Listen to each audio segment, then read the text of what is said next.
ఎట్టకేలకు మనం చూసుకున్నట్లయితే ఈసారి తెలంగాణలో మనం చూసుకున్నట్లయితే ముందుగానే పెన్షన్ డబ్బులైతే పంపిణీ చేస్తున్నట్టుగా తెలుస్తుంది. జనవరికి సంబంధించి ఎంత తొందరగా ఎంత అవకాశం ఉంటే అంత ముందుగా ఈసారి ఆసరా పెన్షన్ డబ్బులు పంపిణీ చేస్తున్నట్టుగా తెలుస్తుందనమాట. కొత్త ఏడాది నుంచి అంటే 2025 కొత్త ఏడాది నుంచి రాష్ట్రంలో ఏదైతే ఆసరా పెన్షన్ డబ్బులైతే పంపిణీ చేస్తూ ఉన్నారో, ఈ ఆసరా పెన్షన్ డబ్బులకు సంబంధించి ముందుగానే గతంలో మాదిరిగా కాకుండా ముందుగానే పంపిణీ చేయాలని చెప్పేసి రాష్ట్ర ప్రభుత్వం అయితే భావిస్తూ ఉందన్నమాట.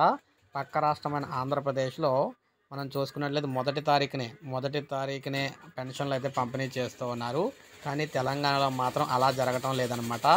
సో తెలంగాణలో కూడా ఫస్ట్ తారీఖునే మొత్తం ఏదైతే ఉద్యోగులకు పెన్షన్లు ఇస్తున్నారో, అదేవిధంగా సాధారణ ప్రజలకు కూడా ఆసరా పెన్షన్లు ఇన్ టైంలో ఇవ్వాలని చెప్పేసి ప్రభుత్వం కూడా దీనికి సంబంధించి ఆలోచన చేస్తూ ఉందన్నమాట.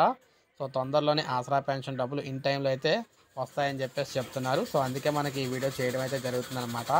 ఆసరా పెన్షన్లకు సంబంధించి కూడా లేటెస్ట్‌గా ఎప్పటి నుంచి డబ్బులు పెంచుతారు ఏంటి అనేది కూడా ఎప్పటికప్పుడు ఇన్ఫర్మేషన్ వచ్చిన వెంటనే మీకు వీడియో రూపంలో అందిస్తూ ఉంటాను నేను. ఒక లైక్ చేయండి, సబ్స్క్రైబ్ చేసుకోవద్దు. మన ఛానల్ సబ్స్క్రైబ్ చేసుకొని ఫాలో అవుతాను.